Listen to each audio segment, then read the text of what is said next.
what I want to say about Gomspace is we have the same focus. We are in a very similar market. Our focus is to start making money.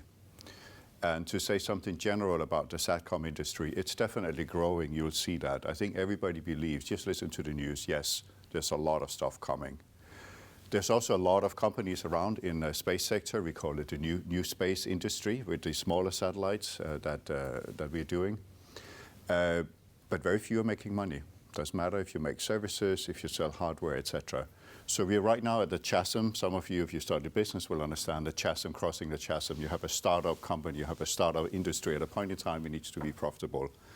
Our focus is to start becoming profitable. We've been around for a long time. We've done well. We don't make money yet. We are going exactly in that direction. So that's going to be my focus for the presentation. And I will try to make it a bit more lively about what we're doing so you can actually see it. And I'll give you some live examples. So quick overview of Gomspace, and we'll talk about use cases, customers, and missions, and I'll do a little bit on financials at the end. Why only a little bit? Because we have our Q4 coming out on Tuesday. There's going to be another video presentation, and I would cordially invite you to sign up and watch online as well, and then you'll get even more details on the company. I'll show you the time and date. Okay, so we're building small satellites. What's a small satellite? And I was supposed to bring one today. Unfortunately, I didn't get it in my suitcase. Somewhere between 5 to 50 kilos. How big is that? The main ones we are building, you can't see it up here. There's a little thing with the power plugs. So about this size. That's how big they are. Not bigger than that. How big are the ones that are far out in space in the geostationary, 36,000 kilometers out? They're 500 kilos a ton.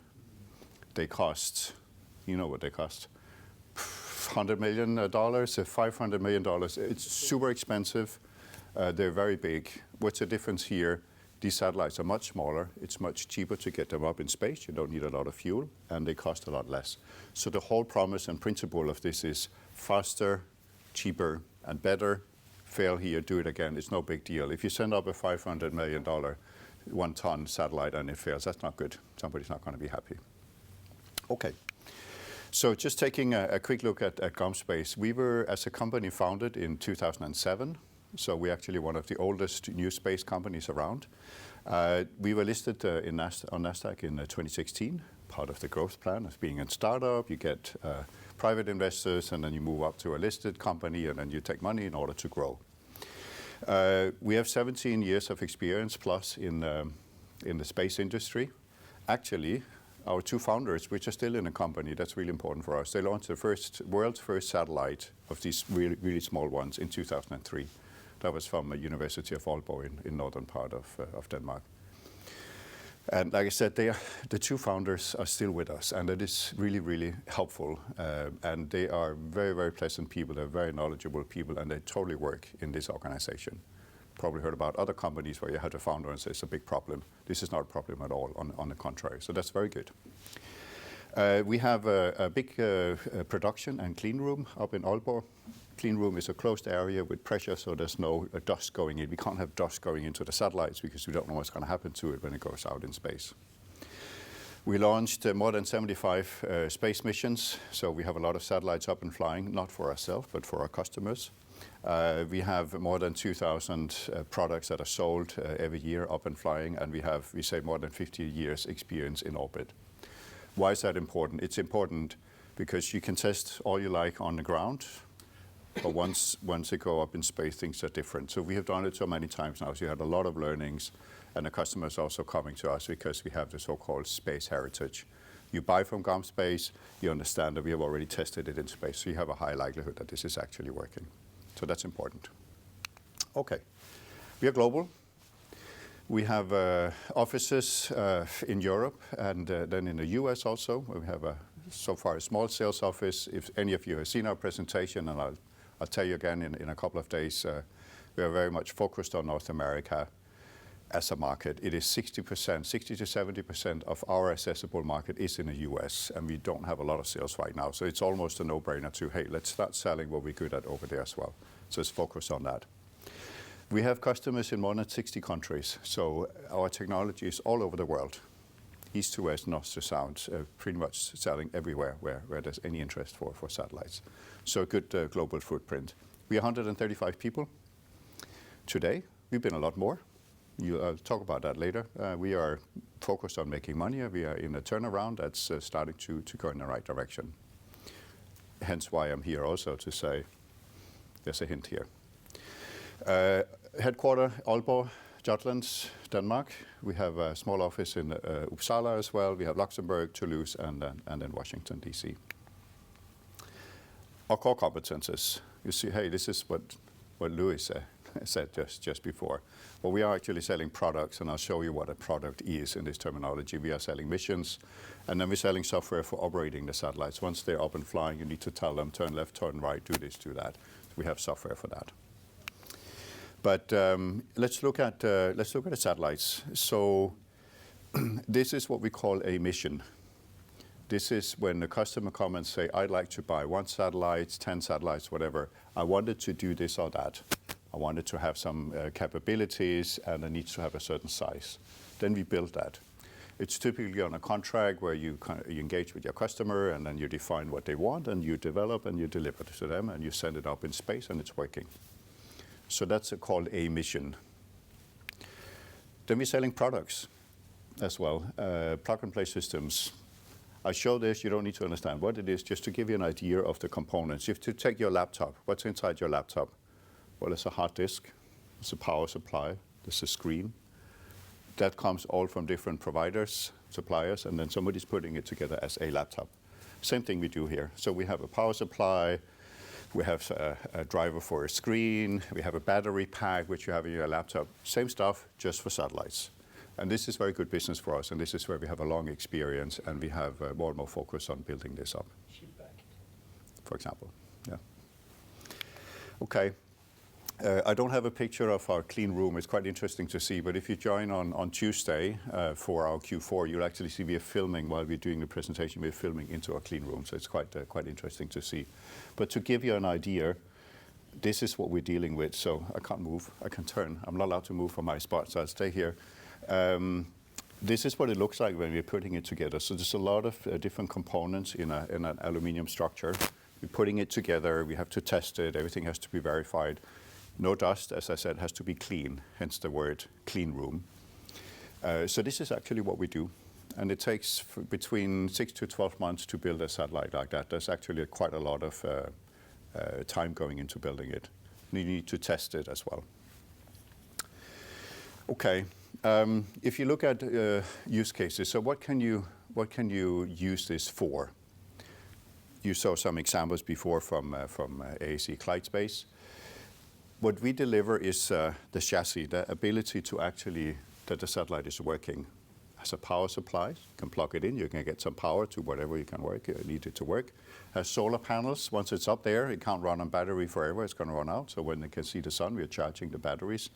So all the basic stuff, but then you add, it's called a payload, and you add the functionality. So what functionality do you want? We have comms is the most classic one. This is what Starlink or SpaceX are doing, so communication, data communication.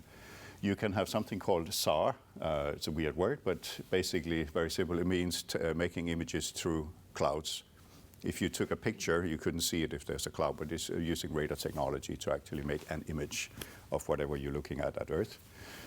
Signal intelligence, this is where we are strong. I'll give you some examples, so I'll get back to that, what it is. Atmospheric monitoring, pollution, temperature changes, etc. Maritime, we talked a bit about that earlier with Louis, VDS as an example that you can be communicating with ships. Aviation, I'll get back to that. There's also some strong use cases there.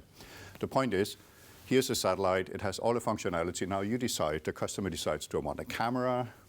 Do I want a radar image kind of thing? Do I want to have a data communication tool? Then you put that in. This is what we do. We integrate it together. All of these markets are growing. The needs are there. I don't want to repeat what Louis just said because it's the same thing. It's growing for sure. And we are providing the technology to enable it. So who are we working with? Here are some examples. A number of companies you've probably not heard of, but I'm pretty sure you've heard about, if not European Space Agency, you've heard about NASA, North American Space Agency. These are the guys that are out now and doing a lot of cool stuff, launching rockets in all places. We are working with one of our bigger customers, Unseen Labs. I'll show that. We are working with the Colombian Air Force. We delivered a couple of satellites there. It's for taking pictures. What are they using it for? They haven't told me this, and they will not tell me, but I'll make up a little story because it's interesting. So what do you think you can use over Colombia? Why is it interesting to have a satellite monitoring what's going on? Okay. There you go. Right. So the more information you can get about what's going on there, you can take pictures. The next thing we're working with them is the so-called signal intelligence. Signal intelligence means we can see radio signals coming out from Earth. Could be a walkie-talkie, could be a cell phone, could be a radar signal, could be anything that's emitting radio waves. Then we can see when you're in the jungle, and there's a lot of walkie-talkie traffic which shouldn't be in the jungle, then something is happening. So just an example how this is also expanding to many different applications that we're not talking so much about. I'm pretty sure that this is what the Colombians are eventually want to be able to do as well. Okay, now let's talk about some really cool missions that we are doing right now. The first one is a company called Startical. We are building together with them a system that can communicate with planes anywhere in the world, all over the world, non-stop. And you look at me and say, customer, can't we already do that? No, actually not. Remember some of the airplanes that 5-6 years ago disappeared in Asia? There was one off the coast of Brazil as well. We didn't know where they ended up. There was no radio communication towards the end. There's no connection. So when the planes are flying, there's actually limited connection on traditional radio links. So this is what we're building. So this is really about safety and security into the future for aviation. And behind Startical is a company called Indra, which is a very big Spanish company, and then Spanish airport authorities. This is really cool. And this is just the first part. We're building a solution for them. And this is a thing I couldn't bring. So the satellite is like this. And then we have to put out an antenna, as it's called, so to receive radio waves, for example, from a walkie-talkie. And then it extends over there. But it goes up as a little box, and then it's like a jack in a box. You release a spring, and then it goes over there. It's 4 meters long.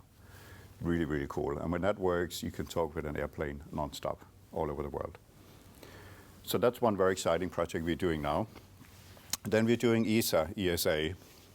So now try to beat Louis. He's flying to the moon.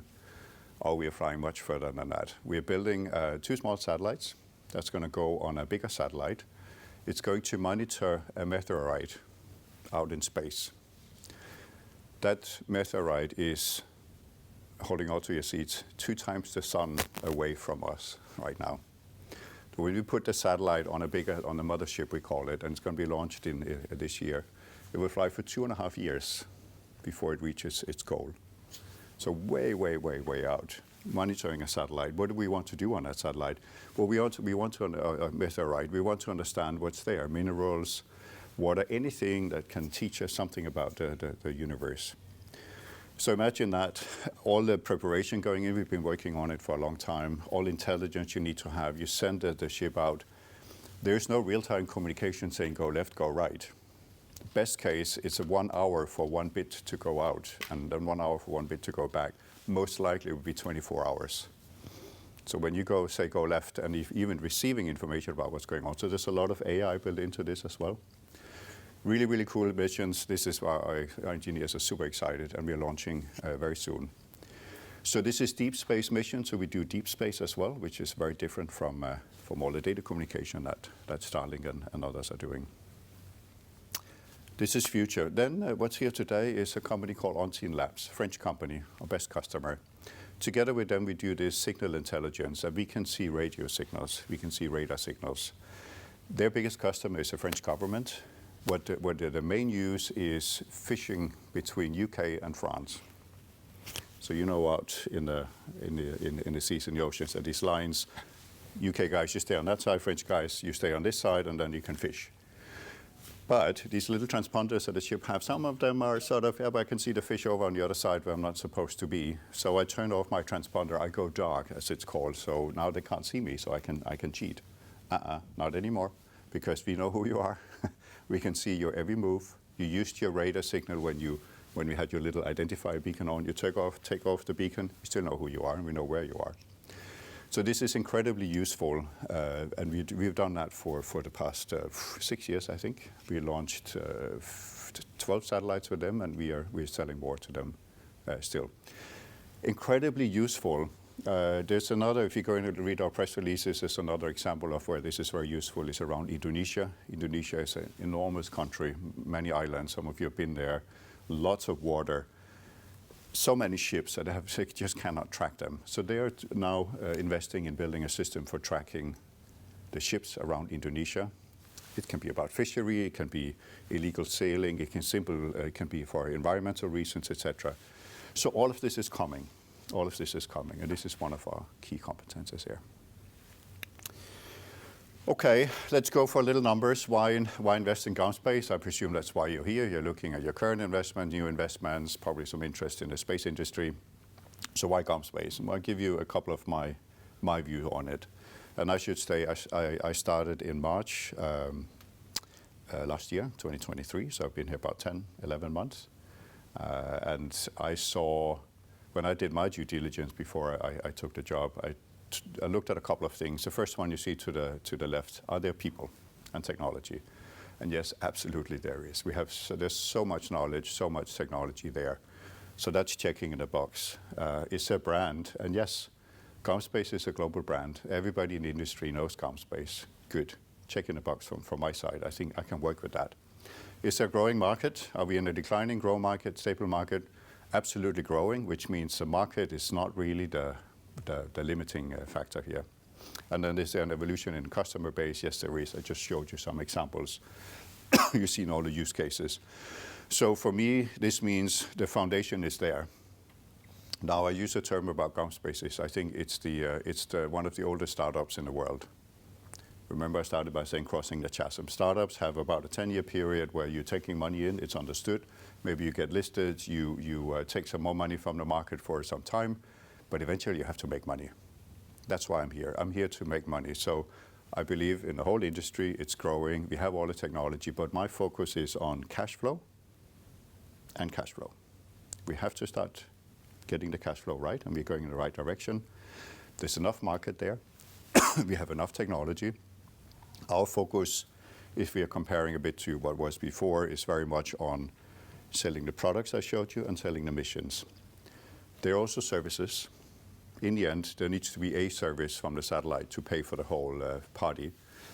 But we believe that we will continue to focus on being the strongest provider of hardware and software so that somebody can make money on the services.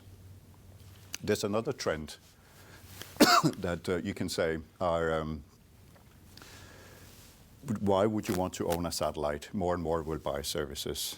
Yeah, that's correct. They don't want to own their own satellites. There are a lot of companies out there. A few of them are making money, but they're starting to build it up. There's another trend. It's driven by crazy presidential candidates in the US. It's driven by war in Ukraine. It's driven by what's happening in the Gaza Strip. Sovereign nation, the ability to you as an individual nation to actually know what's going on around you, inside your country and around the borders. That is something that few states will want to have as a service. And we see a trend now. They thought they would buy it as a service in the beginning. They're moving towards, they want to own their satellite networks. They don't think if Trump is going to get in power, they don't think that you're going to get the pictures that you usually get from the US. You don't know. It can be like that. It's gone. So what we see a trend towards, yes, there's services for commercial use, but very much nations are starting to build their own networks. And I know Denmark is looking at it, Sweden, we know for sure Indonesia, so many are coming there. So our strategy is a little bit different, not necessarily say we want to launch our own satellites and sell services. We actually see there's enough demand for the hardware, so we're focused on being the best in delivering the hardware and be profitable in doing that. Take a look at the numbers to the right-hand side. You see the evolution since 2016, where the company was listed, 54 million revenue. We're growing now, and we are hitting, I'm going to tell you the exact number on Tuesday, where we have the Q4 report, but we're going to have the record high in terms of revenue for the company, so that's good. So that's trending in the right direction. You can see our EBIT is not nothing investors going to be super excited about. It's okay the first years. It's a startup. It's a new industry. It's fine. It's fine. Not so much anymore, and it's not my focus. My focus is how do we make money. There's plenty of opportunities out there. You can have a lot of great growth strategies, fine. But my focus right now is to make money so we can start being profitable, and then we will grow from there. There's no need to grow without money. We've done that for enough years, so now we are turning it around. So that's my message and a differentiator for you, why Gomspace. To put some results behind what I'm saying, this is we have an overall objective we communicated to the market. We will want to be free cash flow positive by the end of 2024. By that I mean have a stable free cash flow. But look at the evolution the last 5 quarters. We lost a lot of money earlier in 2022, during 2023. The Q4, we came out with an early announcement. We are plus 21 million SEK. It's not a big sum of money. That's not the point. The point is we start to have a balance between the business that we get in, our cost, and we start to understand how we operate it. So we have broken the curve, we have the trend up here, and I believe we now found an equation where, well, we can operate sort of around the 0 mark for some time until we start seeing more traction in the market. And if you join in on Tuesday, I'll talk a little bit more about the details for where we got to find that growth that we are looking for, but it has to be profitable growth. Join on Q4, February 27 at 1300 hours. And you can click in, it's going to be HC Andersen Consulting. You go in our website or on their website, you can click in and sign up, and you can see a live stream like some people are watching today. Thank you.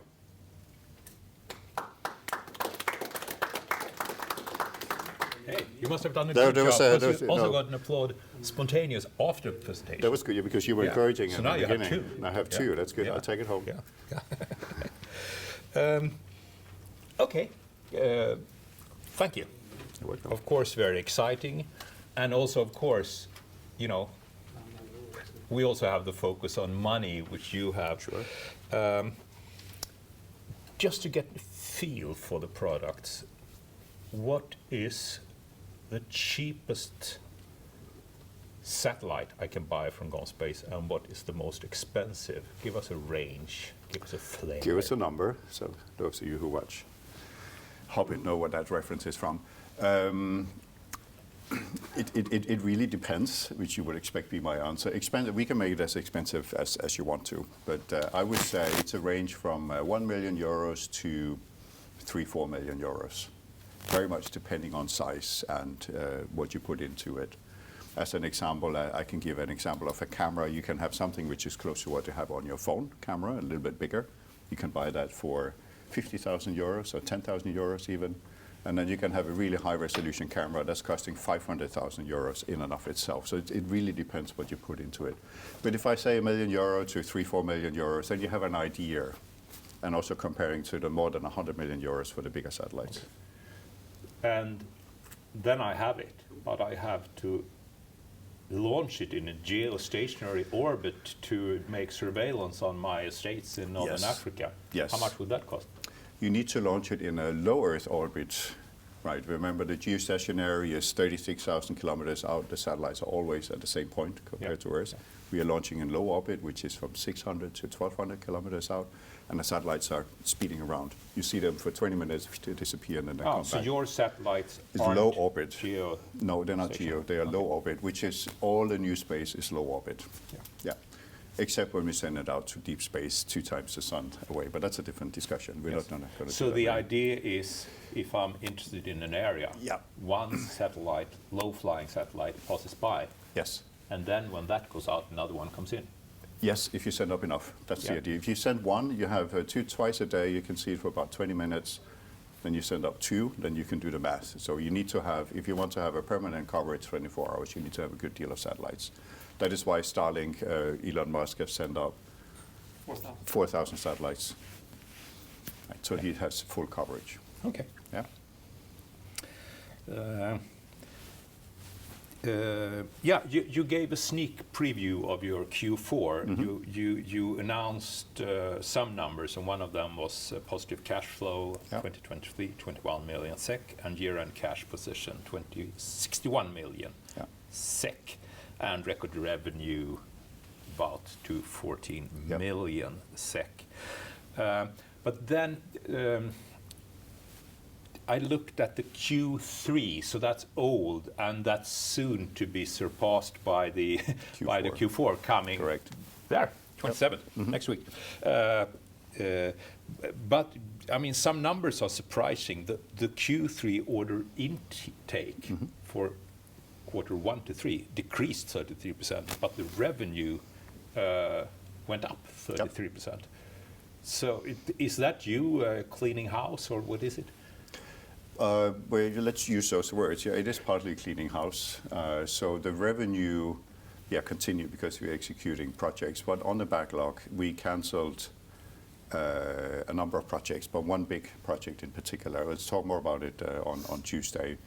But one of the targets I set when I came is that we only want profitable projects, and we have to clean up. So we canceled more than 200 million SEK worth of order backlog, because I could just see we're not going to make money on it. So there's no point in doing it. It was a bit of it was an European Space Agency program, and they were not super happy because you don't cancel programs on them, but I didn't see the point. So that is why the backlog declined a lot. Yeah. But we were not making money, so I didn't see the point. Okay. Yeah. That's the kind of cleaning we like, though. I guess it is, yes. Actually, if you have Dagens Industri, this morning there was the new boss for Ericsson Software, and I don't know, a number on the losses Ericsson have managed to do on the cloud services, and isn't one of them Vantage? But he talked a bit like that, and his heading was quite good. In order to start making money, first you stop losing money. Yes. So this was a bit of It's the same thing. Yeah, I know. He read my report and then he wrote that probably. No. Okay, so it's good for the Gomspace shareholders that you caught this earlier than Ericsson seemed to have done. But it's important. You can say, Kasper, you're not showing us all of these great graphs about how the world is going to go into the future, but you already know that. This is going to be growing. But the trick now, my prediction, the survival in this industry is about the companies that learn to make money sooner rather than later are the ones that will survive. And especially with an investment environment, but it's not like the money is around the corner. It's like 3-4 years ago, you could just put your hand out, you got money. Then not anymore. So it's much harder. So you really have to understand your business case. Yeah. So going forward, we need to switch the levers on more, numbers like EBITDA, EBIT, earnings per share.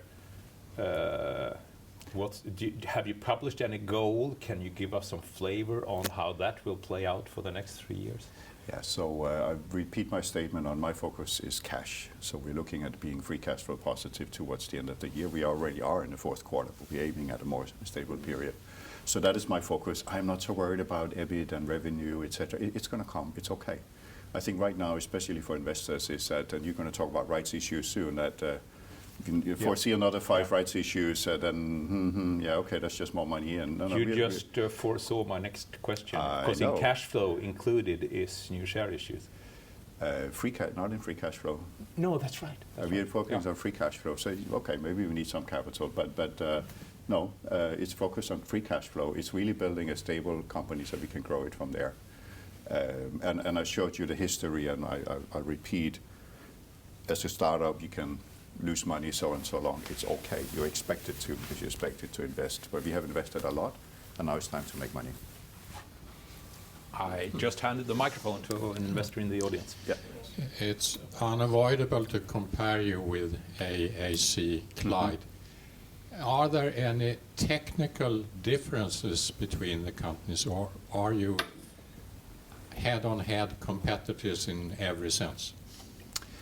No, so you'll notice that Luis spoke more about satellite as a service. So he's predicting some of his revenue coming from having his own satellites and selling services. So that's not something that we are focusing on right now. We believe there's going to be enough companies out there that will do that.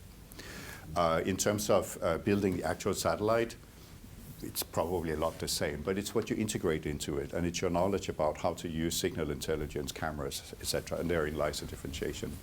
And we are somewhat more focused towards adapting to the customer needs.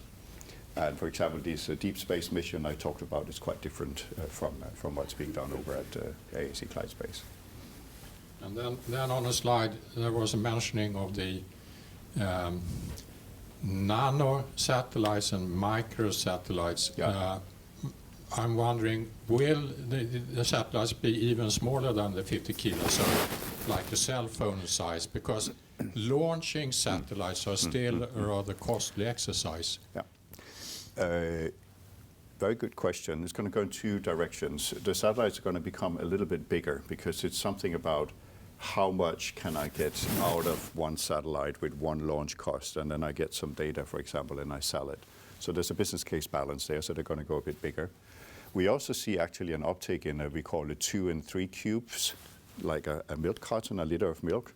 More and more of that, very much for university and for scientific purposes, because to your point, it is a lot cheaper to launch. The launch cost today is on usually on weight. You have a certain size you need to fit into it, and it's your weight because it's the amount of fuel that you're burning to lifting it up. So there will just continue to be a market for smaller satellites simply for that reason. And then in terms of return of investment, if you're a bigger investor, you're looking at, okay, but maybe I should have a 50 kilo satellite because I get a little bit more out of it in the end. I guess now this is, the technical interest takes over. But if we compare the high up geostationary satellites with these low flying and the camera development, what would be the maximum resolution you got out 10 years ago up there compared to your cutting edge resolution low flying satellites? What's the smallest thing you can see? Yeah, so I'll give you a range. So first of all, we don't do the cameras, we integrate them, right? So the other companies doing that. I can say from an Asian customer, their ambition is to come down to something which is 50 by 50 centimeters, or even smaller than that, down to 10 by 10 centimeters. It sounds like a lot. You're thinking that's a lot. No, which if you imagine you're out there, it's actually really high resolution. These are very expensive cameras. But when you get to that resolution with modern data imagery, it's more than enough to identify boats, even to read writings on a boat, or if that's what you're using it for. So you can see the make and model of a car? Yes, you'll be able to figure that out, but together with software that's processing it. But you can get even lower resolutions, but then the cost is going up quite a lot. Obviously, if you're shooting a picture from 1,000 kilometers out compared to 36,000 kilometers out, the 1,000 kilometers is a better resolution. You're simply closer. It's the same as being in here taking a picture there or there. So. If I look like that, will I be recognized? Yeah, you can be recognized. Scary. Yeah. Better keep my clip. You can just watch all the American movies. I mean, they're doing it already today. They probably spend a little bit more than the average customer to have the high resolution cameras. Okay. Yeah. Yeah. And so we have the next chapter here on your Q4. Yeah. Usually when a company's here and then there's an event like this at a soon to be released date, they do pretty well. That would be, like a 60% probability. Just to add on to Lars's question, is it that the Americans, the Chinese, and possibly the Russians have their satellites that can follow more or less every individual on the surface of the Earth if they so wanted? Is that the case now, or will it be in the near future? First of all, I don't have that kind of information on the inside, but you can guess with me. I would say, yeah, they probably do. I don't know about the Russians, how far they are. I'm sure the Chinese has a lot, and the Americans have as well. So yes, and will there be more coming? Yes, for sure. Will it be coming from other nations? As I said, yes, I think so, because the Americans might not share all the time as they're doing today, so we might have to build something around Scandinavia as an example. Give you another example where this is actually very interesting from a Nordic perspective. We have something called Arctics. So Denmark, with Norway and Sweden and together with Canada, we're actually responsible for 1/6 of the globe in terms of monitoring what's going on. With the current way the climate changes are going, would you think in 10 years' time, there's probably a couple of months a year you can sail freely up in the Arctics? We're going to have some surveillance there. Otherwise, you can basically take a ship straight from Russia to Canada and to Greenland or to northern part of Scandinavia, possible. So we'll need to invest more in this kind of technology also as nations to understand what's going on. We can protect ourselves. What's happening right now in a little bit of politics in Denmark, I believe in Sweden also, they're buying a lot of F-35 jet fighters. Okay, great. We need more so we can monitor. Yeah, we still need to fly, and then we have 6 destroyers, and they're sailing, but they can still only see 50 kilometers. With this kind of technology that we can build today, we can see immediately what's going on, and we can say fly there or sail there instead of randomly just trawling around trying to figure out if somebody's doing something they shouldn't be doing. And the price of a network to cover the northern hemisphere is about half of an F-35 jet fighter. So we can just say one of those, and then we can buy a whole network twice to cover the area. So it's a build on your what can we do and what do we actually need to do, and I think we need to do this. Yeah. Anyone with a short last question for Gomspace? If so, Okay. thank you very much for Thank coming you. to us. Okay, thank you. Well, 3 times. Thank you, Very Carsten. good, but- Yeah, 3 times. That's a record. Oh, wait, I have more. Shit, I had a summary. Should we do that? Yeah. There's one more. So anyway, you already asked it. We have. I have to stand here. I can't stand over there. You won't get number 4 small though. satellites. No, you won't. More than 200 million revenue, cash flow positively. 135 people, including our founders. This is really, really a key. We are in the growth markets, and we have different examples. I just copied in our share price the last 12 months. I know you asked me about that also, and you can see we've been doing quite well. And also our market cap has gone up quite nicely in the last 12 months. Yeah, but like in Swedish you say, det missar när man minns. Yeah. And this mistake, why didn't I buy here? And Yeah. what happened? Yeah. Well, there were a couple of announcements on potential deals, not done deals yet, that was building that. You see there is some momentum over the year. We had a rights issue around April, May. So I can't say over, you point for me. So there was an actual rights issue. So obviously the share price went down in the beginning of the year, as it usually does. I'd like to think it's about building trust. We understand all the technology, we understand the markets, but we're really, really focused on cash and making money. That's our prime driver. And I think it starts working in the market. People start seeing, okay, these guys are serious about it, and we just delivered in Q4 positive cash flow, which we said we would do. Thank you. Nice.